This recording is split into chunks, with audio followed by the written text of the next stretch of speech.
Demi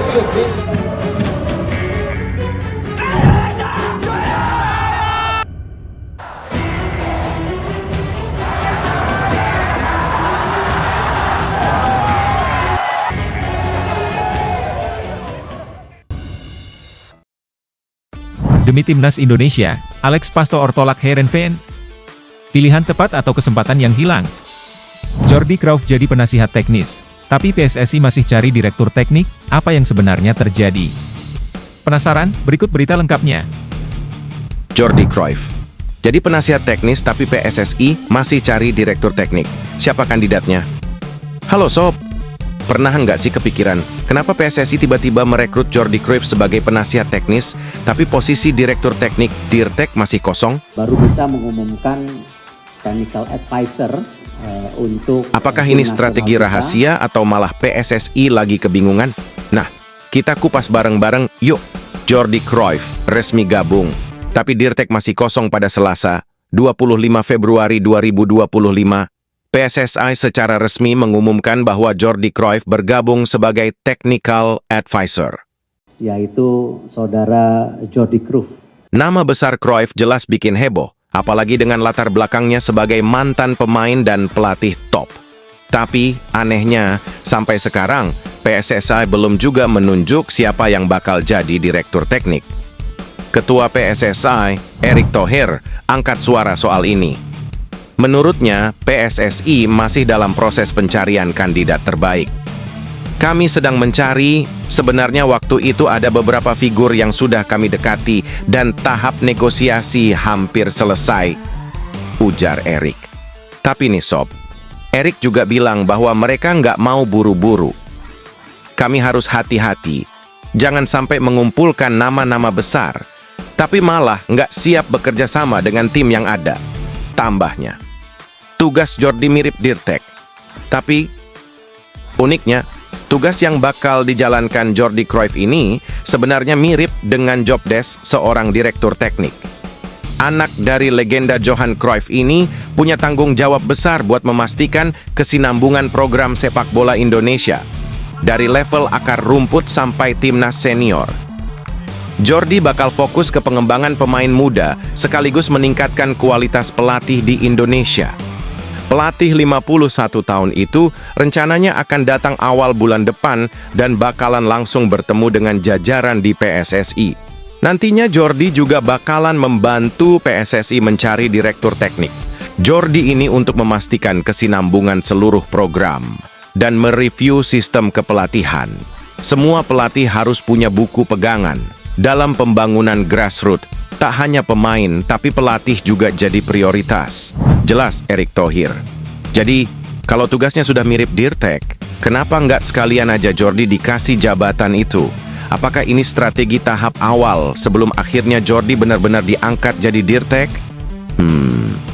Menarik buat ditunggu ya. Seperti apa kriteria Dirtek yang dicari?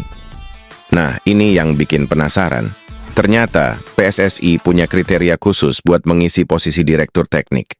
Beberapa hal yang diutamakan, antara lain, 1. Fisik bugar, karena tugasnya bakal berat harus sering keliling Indonesia buat menyatukan filosofi sepak bola nasional. Rekam jejak mentereng. PSSI butuh sosok yang punya pengalaman hebat dan dihormati di dunia sepak bola. 3. Bisa menyatukan filosofi sepak bola Indonesia, biar nggak ada lagi tuh perbedaan gaya main antara level junior dan senior. Dengan kriteria seperti ini, siapa ya kira-kira yang bakal cocok? Apakah bakal ada kejutan dari nama-nama top Eropa? Atau justru kita kembali mengandalkan sosok lokal? Dengan masuknya Jordi Cruyff sebagai penasihat teknis, ini jelas jadi langkah besar buat sepak bola Indonesia. Tapi, tanpa adanya direktur teknik yang definitif, masih banyak tanda tanya yang harus dijawab. Apakah ini pertanda PSSI punya strategi khusus, atau justru mereka masih bingung mencari sosok yang tepat? Gimana menurut kalian Sob? Apakah Jordi Cruyff sebenarnya cocok jadi Dirtek sekalian? Atau ada nama lain yang lebih pantas? Drop pendapat kalian di kolom komentar. Demi Timnas Indonesia, Alex Pasto Ortolak Heerenveen. Pilihan tepat atau kesempatan yang hilang? Gimana kalau kalian jadi pelatih sepak bola dan tiba-tiba dapat tawaran dari klub Eropa? Diterima atau tetap di jalan yang udah kalian pilih? Nah, ini yang lagi terjadi sama Alex Pastoor, asisten pelatih Timnas Indonesia. Jadi, kabarnya Pastoor baru aja menolak tawaran jadi pelatih kepala di klub Liga Belanda, SC Heerenveen. Padahal, posisi itu cukup bergengsi karena sebelumnya dipegang oleh Robin van Persie, iya, legenda Belanda itu, yang sekarang jadi pelatih Feyenoord. Tapi bukannya balik ke Eropa, Pastoor justru memilih tetap mendampingi Patrick Kluivert di Timnas Indonesia. Keputusan berani atau malah buang kesempatan? Tawaran dari Heerenveen, tapi, menurut laporan Voetbal Primeur, Pastoor masuk radar utama Heerenveen buat jadi pengganti Van Persie.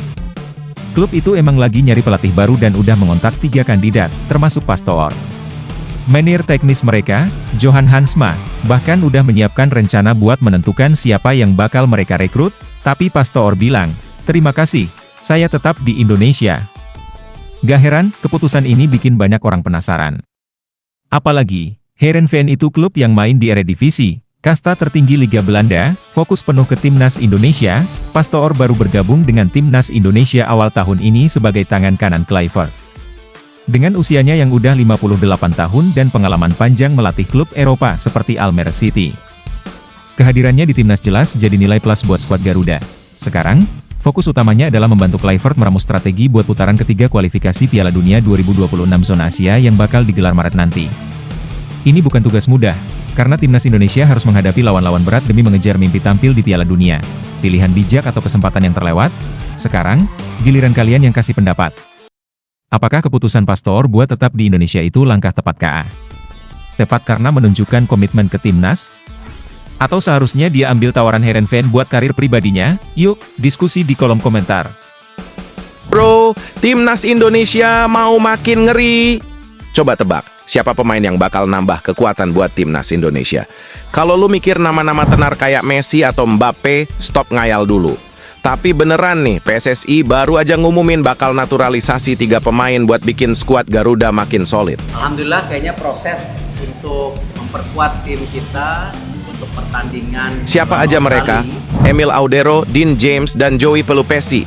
Pertanyaannya, apakah mereka beneran bisa jadi game changer buat Indonesia, atau justru bakal jadi perekrutan yang biasa aja? Yuk, kita bahas bareng. Emil Audero, saingan baru Martin Paes. Pemain pertama yang masuk daftar naturalisasi adalah Emil Audero, kiper kelahiran Lombok yang sekarang main di Serie B bareng Palermo. Dulu, dia sempat berkostum Inter Milan dan Sampdoria. Nah, kalau prosesnya lancar, dia bakal bersaing sama Martin Paes buat jadi benteng terakhir di bawah mistar gawang Garuda. Ketua Umum PSSI, Erick Thohir, bilang kalau Martin Paes sendiri udah welcome dengan kedatangan Emil. Tapi pertanyaannya, apakah Emil bisa langsung nyetel dan ngerebut posisi utama? Atau bakal jadi cadangan mewah aja? Coba deh bayangin, kita bakal punya 2 kiper kelas Eropa yang bersaing ketat. Enak banget kan buat Timnas? Tapi jangan lupa, ini sepak bola, bukan sinetron. Semua masih harus dibuktikan di lapangan. Joey Pelupesi, tambah opsi di lini tengah. Pemain kedua yang bakal dinaturalisasi adalah Joey Pelupesi, gelandang bertahan berusia 31 tahun yang saat ini main di Lommel SK, Belgia. Doi udah malang melintang di Eropa, termasuk pernah jadi kapten di Sheffield Wednesday. Lini tengah Timnas sebenarnya udah cukup padat dengan nama-nama kayak Tom Hay, Ivar Jenner, Ricky Kambuaya, dan Nathan Joe Aon. Tapi tetap aja, tambahan pemain berpengalaman kayak Joey bisa bikin persaingan makin seru. BTW, apakah dia bakal langsung jadi pilihan utama atau harus puas jadi pelapis? Kita lihat aja nanti. Dean James, jawaban di bek kiri. Pemain terakhir yang bakal dinaturalisasi adalah Dean James, bek kiri yang sekarang main di Go Ahead Eagles, Eredivisie, Belanda. Usianya masih 24 tahun, jadi bisa banget jadi investasi jangka panjang buat Timnas. Tapi, posisi bek kiri ini sebenarnya udah diisi sama nama-nama kayak Calvin Verdonk, Shane Patinama, dan Pratama Arhan. Apakah Dean bakal langsung nyodok ke posisi utama? Atau justru harus sabar nunggu kesempatan? Satu yang pasti, kedalaman skuad makin tebal. Dan ini bagus buat persaingan sehat di Timnas. Target lolos ke Piala Dunia 2026. Erick Thohir udah ngomong kalau langkah naturalisasi ini buat satu tujuan utama, bawa Indonesia ke Piala Dunia 2026. Prosesnya juga udah dilaporin ke Presiden Prabowo Subianto dan Menpora Dito Aryo Tejo. Jadi ini benar-benar serius. Welcome, lalu saya sudah telepon Pak Menpora dan minggu depan kita akan segera proses. Ya, kita akan mengejar supaya bisa main di bulan Maret. Tapi nih, gimana menurut lo? Apakah dengan tambahan 3 pemain ini, timnas Indonesia bakal makin kuat atau justru masih ada posisi lain yang lebih butuh tambahan pemain? Coba share pendapat lo di kolom komentar. Dan jangan lupa, tetap dukung Garuda biar bisa terbang lebih tinggi.